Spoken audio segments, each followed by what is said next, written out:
Тэгээд хүнс хөдөө аж ахуйн яамны сайдаар ажиллаж байсан их хоёр сайд маань болохоор одоо эдийн засгийн хөгжлийн яамны сайдд нэр дэвшиж байгаа юм байна.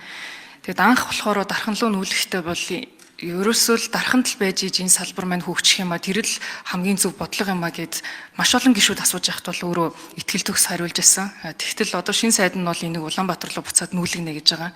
Тэгэд ингэж юм тоглоомтойгоор бас засаг өрж болж байгаа юм уу гэдгийг нэгт асуумаар байгаа. Тэгээд өмнөх олон гишүүд ч бас энийг асууж байна.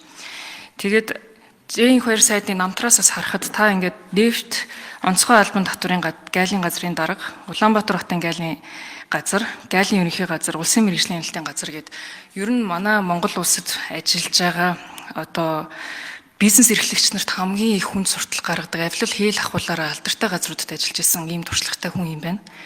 Тэгээд таны хувьд энэ байгууллагуудын үйл ажиллагааг ер нь юу гэж хардаг вэ? Өөрийнхөө ажиллаж исэн жилүүдийн туршлагаас харахад энэ байгууллагуудын үйл ажиллагааг нь ер нь яаж сайжруулж ийж эдийн засагт үзүүлж байгаа бизнес эрхлэгч нарыг хохироогоод хаагаад боогоод байгаа энэ байдлыг өөрчлөх вэ гэж та харж байна.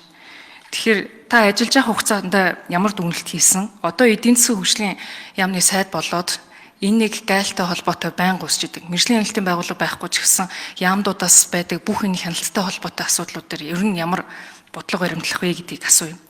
За хоёр дахь асуулт болохоор эдийн засгийн хөгжлийн сайдын хувьд та эрчим хүчний салбарт ямар бодлого баримтлах вэ? Нэг худалдаа авагчийн завгаргийн төрөөс хэд хамааралтай энэ завгараар та явуулахыг дэмжих үү? 24-өөс 28 онд бол эрчим хүчний либералчлал хийн гэж нэрлээд нэг лозунг болгож хаягсан байгаа. Эрчим хүчний зах зээлийг чөлөөлөөд өрсөлдөөнд зах зээл оруулна гэсэн өнөөдрийн байдлаар тэр бол огт хэрэгжихгүй байгаамаа. Тэгэхээр таны хувь хүний бодлого ямар байдгүй? Дээрээс нь хувь хүний хувьд та эрчим хүчний салбарт улсын төсвийн хэдэн хувь ногдох хэрэгтэй гэж хардаг вэ? За сүүлийн асуулт. Монгол улсын бүтээмжийн тухай асуулт. Та боддоор одоо хөдөлмөрөөр баталгаажаагүй мөнгөний нийлүүлэлтээс болж инфляц өөрөө өдөөгдөд байгаа. Он гараад инфляц улам нэмэгдэнэ. Өнөөдрийн статистикийн хорооноос гаргаж байгаа инфляцийн төвшинг та бодит гэж бодож байна уу? Монгол улс ер нь инфляцаа бодитоор тооцож чадж байна уу? Та энэ дээр ямар бодлоготой вэ? За, дархантай холбоотой. Ер нь Монгол улсын энэ бүс болон орон нутгийн хөгжлийн ялгааг арилгах асуудал. Энэ парламентын гол зорилт. Хүн амын дийлэнх нэг бага хэмжээний газар төвлөр суугаад байгаа байдал улс орны аюулгүй байдал ер нь хөгжлийн бодлогод маш сөрөг юм нөлөөллөг үзүүлж байгаа. Хөдөө хөгжүүлж ээж хөдөөд хүн ажиллах, амьдрах, орлоготой байх орчныг бүрдүүлж ээж улс орны хөгжлийн бодлого хангагдана гэж үздэг хүн. Энэ учраас хүн хөдөөж хөнгө үйлдвэрийн салбар ажлын байран дээр яг үйлдвэрлэл явуулж байгаа тэр орон зайд очих нь зүйтэй гэж үзсэн. Эний үр дүнч гарч байгаа. Төвжирлгүй асуудлыг багцаар нь уялдаа холбоотой төрийн албан хаагч нэг дор нэг байшин суугаад үйлдвэрлэгчтэйгээ хамтраад ажиллуулан үр дүн гаргадгийг сайн өнгөрсөн хугацаанд харуулж байгаа. Дотоодын бүтээгдэхүүн өсөлтийн 60% хүнс хөдөө аж ахуй хөнгөн үйлдвэрийн яам хангадаг болж байна. 48 мянган ажлын байр ишнэр бий болголоо. Бодлогын хэд хэдэн томоохон аргамжийн хөтөлбөрүүдийг амжилттай хэрэгжүүллээ. Эерэг үр дүнгууд гарч байгаа. Хөдөөгийн хөгжлөө бид нар хангаж яаж бүс нутгийн хөгжлийн тэнцвэртэй байдлыг хангах бидний зорилт. Энд чухал байх болов уу гэж бодож тэр санаачлалыг гаргаж та бүгд улсын хурал дэмжиж тогтоол гаргаж энэ салбарыг дархан уул аймаг шилжүүлсэн. Эндээ би гаргасан шийдвэртээ зөв гэдэгт одоо ч үлдэр ихтгэл төгсөн байна. Цаашдаа ч ийм байх ёстой. Хөдөөгийн хөгжлийг хангах бүс нутгийн хөгжлийн ялгааг арилгах нь Монгол улсын гол зорилго. Энийг хийхэд төрийн захиргааны байгууллагуудыг шилжүүлэх, нүүлгэх, ихтэй сургуулиудыг энэ төвлөрлөөс гаргах зайлшгүй хэрэгтэй. Энэ бодлогыг харин бодлогодоо тууштай авах хэрэгтэй. Эхний зам гарлаа. 20 гаруй жил ярьцгаасан. Үр дүн болдсон байна. Зөвхөн хүнс хөдөө аж ахуйн дархан тосцонтой холбоотойгоор хөдөө аж ахуйн салбарын гол бизнес бэлтгэн нийлүүлэлт бүгд дагаж гарлаа шүү дээ. Өнөөдөр та бүхэн Дархан уул аймгийн хөгжлийн төлөв байдлыг танилцж болно. Дархан уул аймаг нэг нийтийн эдийн засгийн үйлдвэрлэлд хот болж хувирж байна. Асрын хөрөнгө оруулалтыг татчих байна. Хүн амд мянгаар шилжин сууршиж байгаа. Ийм л бүс нутаг болж хувирж байна шүү дээ.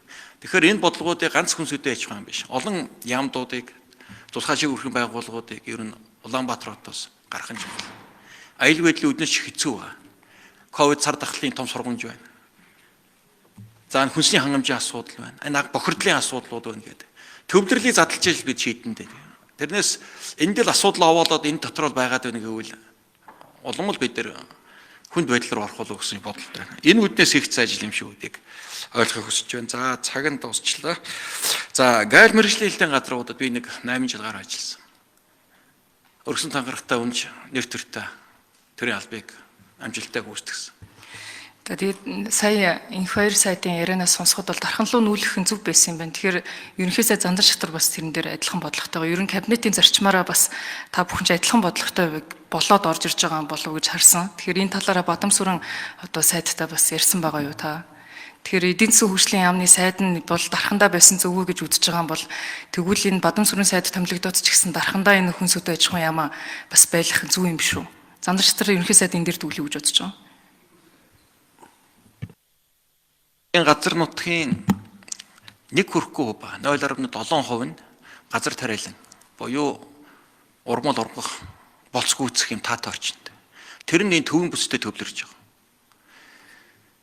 Төвийн бүсийн хөдөө аж ахуйн салбарыг төвийн бүс дэх аж үйлдвэрлэлийг бид өөрчилж иж Монгол улсыг өөрчлөнө гэж би боддог.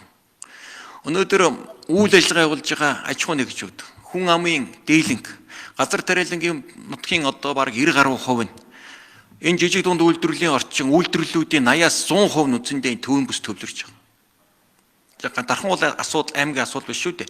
Төвийн бүсийн төв дархан хот.